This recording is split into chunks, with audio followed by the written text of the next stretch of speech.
শের খান হেরে গেল, নিজে জঙ্গলের রাজা হয়েও একটা মিঠুর কাছে সে হেরে গেল। এটা আমার জঙ্গল, এখানকার রাজা আমি। বাঁচতে চাইলে চলে যায় এখান থেকে। মিঠু হলো জঙ্গলের রাজা। একটা সুন্দর জঙ্গলে একটা গাছে টিয়া আর ময়না দম্পতি থাকতো।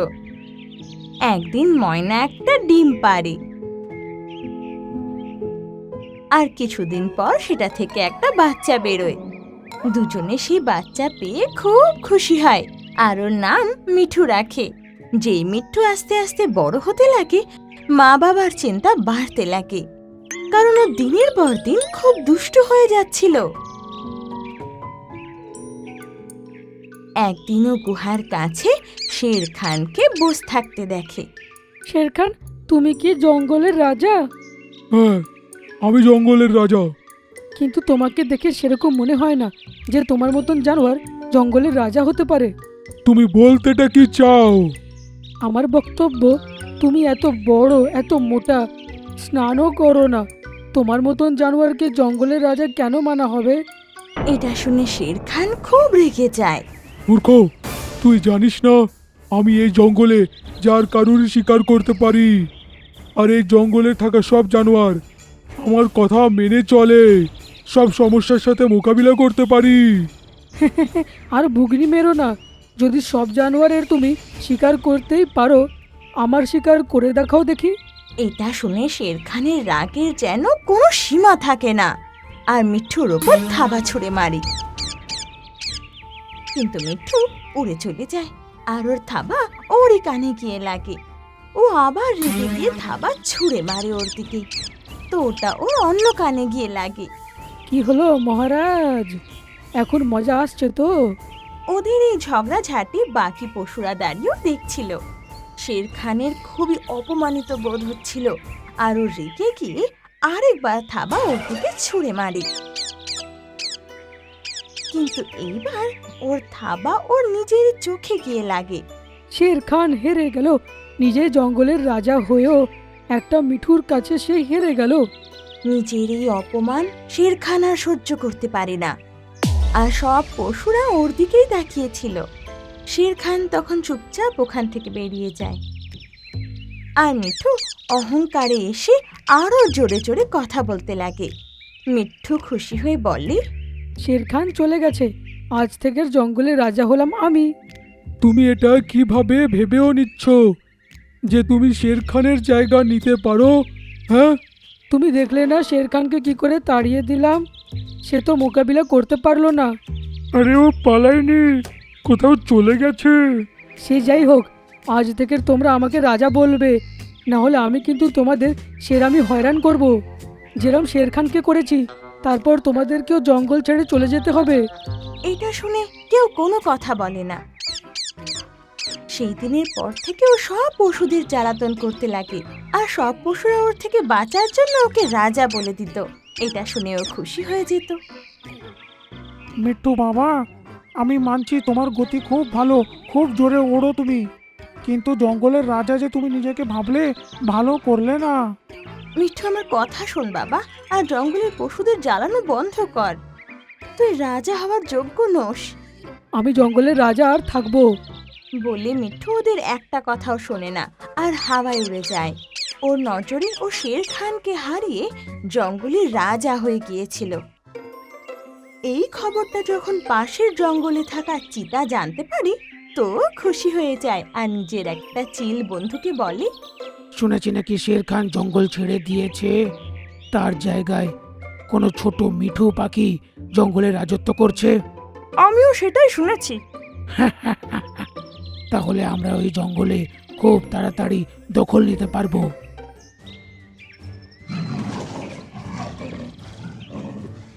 সন্ধ্যের সময় জঙ্গলে একটা আজব আওয়াজ হতে লাগে।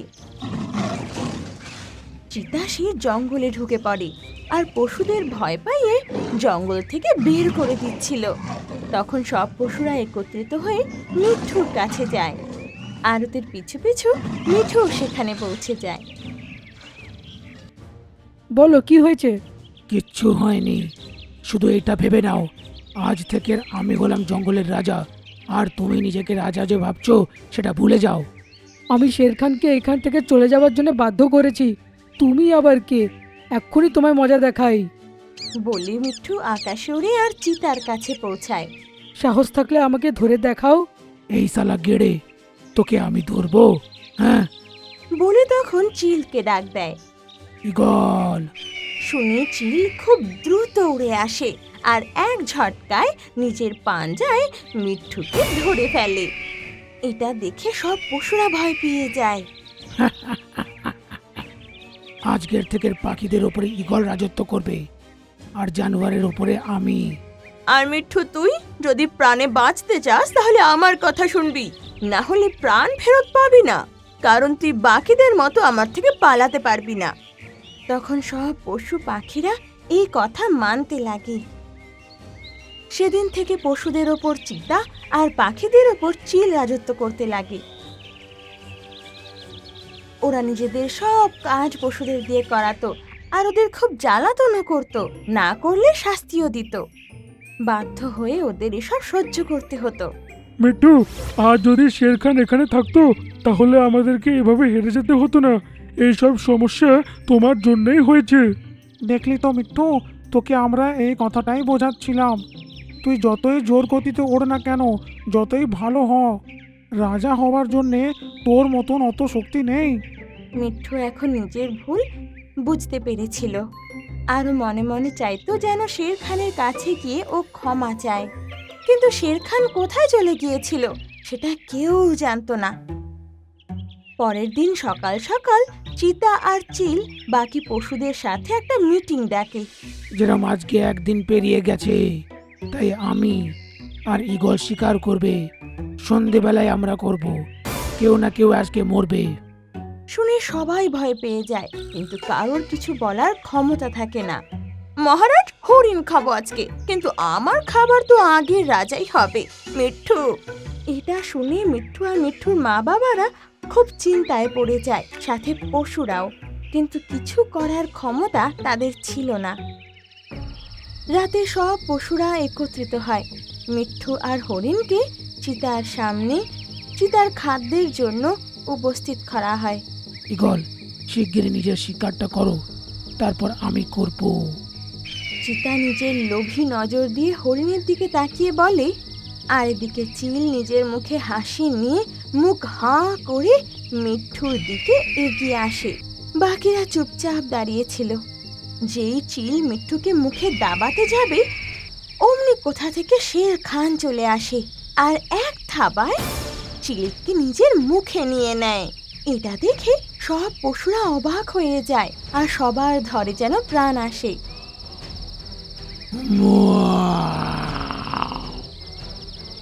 এটা আমার জঙ্গল, এখানকার রাজা আমি। বাঁচতে চাইলে চলে যায় এখান থেকে। শের খান, আমি তো এই ঈগলের কথায় ভুলেই গেছিলাম, আমায় ক্ষমা করে দাও, আমি আমার জঙ্গলে ফিরে যাচ্ছি। বলেও ওখান থেকে দ্রুত পায়ে পালিয়ে যায়। আর সব পশুরা শের খানকে দেখে খুব হাসে আর সবাই আনন্দ করতে লাগে। শের খান, আমাকে ক্ষমা করে দাও, তুমিই আসলে সেই রাজা হওয়ার যোগ্য এই জঙ্গলের। এটা শুনে শের খান খুশি হয়ে যায় আর সাথে বাকি পশুরাও। আর মিঠুর মা বাবারাও খুশি হয়ে যায় এটা দেখে যে মিঠুর বুদ্ধি হয়েছে। সেদিন থেকে শের খান আবার জঙ্গলের রাজা হয়ে রাজ করতে লাগে আর সব পশুরা খুশি খুশি আনন্দে জঙ্গলে থাকতে লাগে। হিমাংশু, আমি সরস্বতী ঠাকুর, তোমার সমস্যার সমাধান করতে এসেছি। গ্রিনল্যান্ড জঙ্গলে খুবই সুন্দর সকাল ছিল। সব পশু পাখিরা খেলাধুলা মজা করছিল। ওদিকে মিঠু, ময়না আর তার দুই বাচ্চা সকাল সকাল তাজা হাওয়ার মজা নিচ্ছিল। তখনই এক দিক থেকে দ্রুত বেগে একটা তীর আসে আর একটা গাছে লাগে। সঙ্গে সঙ্গে আরো দুটো তীর আসে, তার মধ্যে একটা মাটিতে গিয়ে লাগে আর তৃতীয়টা একটা গাছের ফলে গিয়ে লাগে। পালাও, মনে হচ্ছে কোনো শিকারী এসেছে। সব পশুরা ভয় পালাতে লাগে। আর পাখিরা আকাশে উঠতে লাগে। তখনই আরেকটা তীর এসে মিঠুর পাখনায় গিয়ে লাগে, আর মিঠু ধড়াম করে মাটিতে গিয়ে পড়ে। মিঠু, না! ময়না চেঁচাতে চেঁচাতে ওর দিকে এগিয়ে যায়। এটা কি হয়ে গেল মিঠু? আমাকে ধর আর আমার সাথে ওড়ার চেষ্টা কর। শুনে মিঠু ওর পাখনা ধরে। ময়না ওড়ার চেষ্টা করে, কিন্তু ওকে নিয়ে উড়তে পারে না। অন্যদিক দিয়ে শিকারী দৌড়ে আসছিল। ওটা দেখে ময়না নিজের সর্বশক্তি লাগায় আর মিঠুকে নিয়ে উঠে যায়।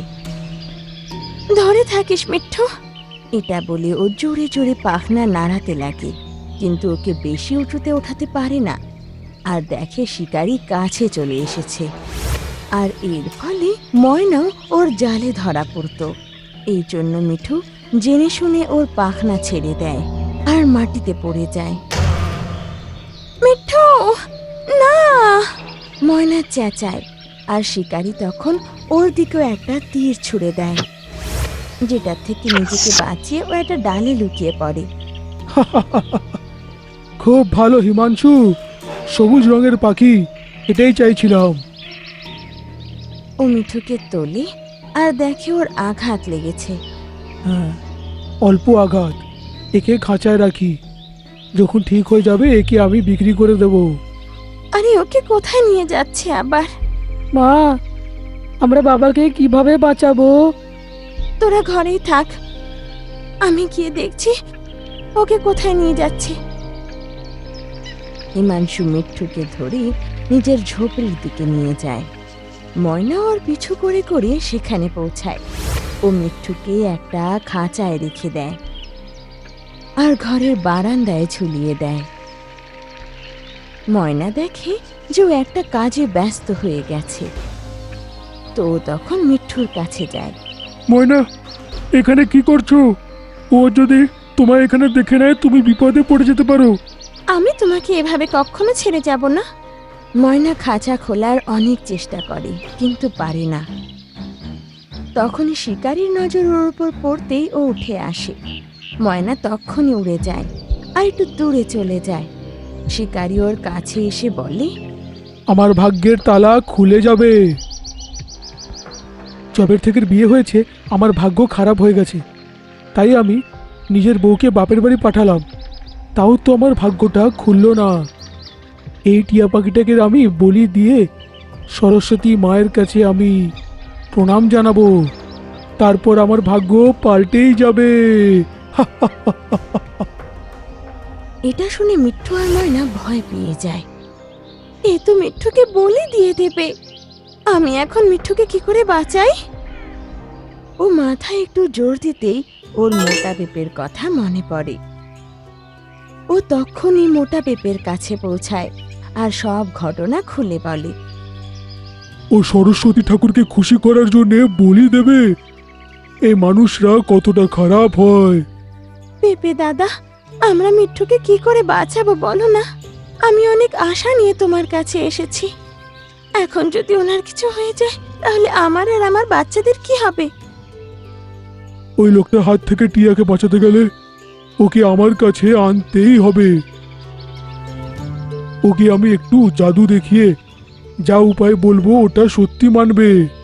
আর ও নিজের স্ত্রীকে বাড়ি থেকে বার করেছে, তার উপায়টা আমাকেই বার করতে হবে। পেঁপে দাদা, তুমি মানুষের ব্যাপারে কত ভালো চিন্তা করো। তুমি সত্যি খুব ভালো গো।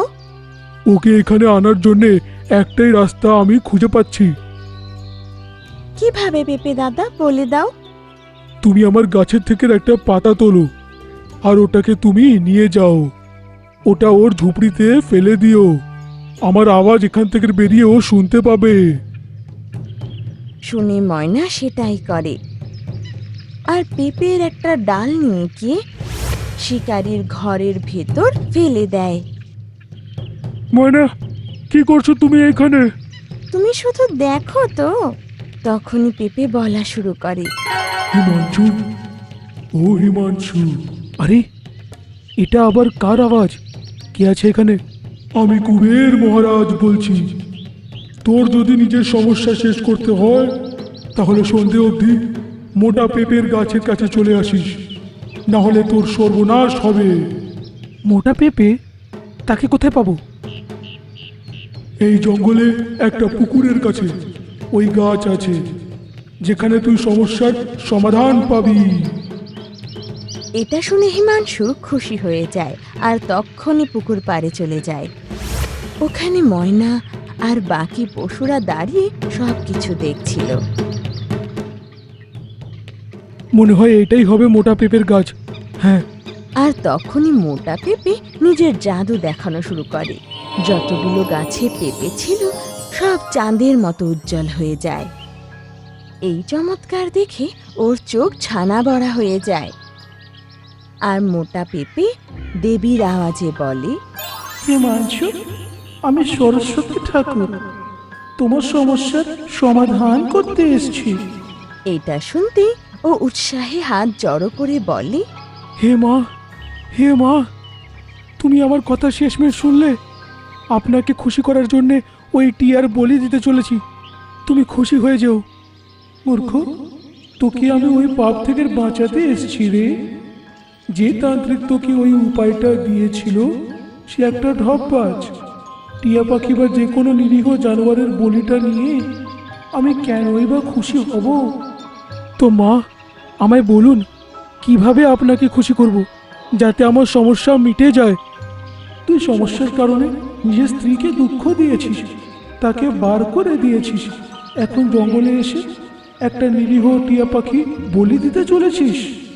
সবচেয়ে প্রথমে তাকে তুই ছেড়ে দে, সে তার পরিবারের কাছে ফিরে যাক আর তোকে আশীর্বাদ দিক।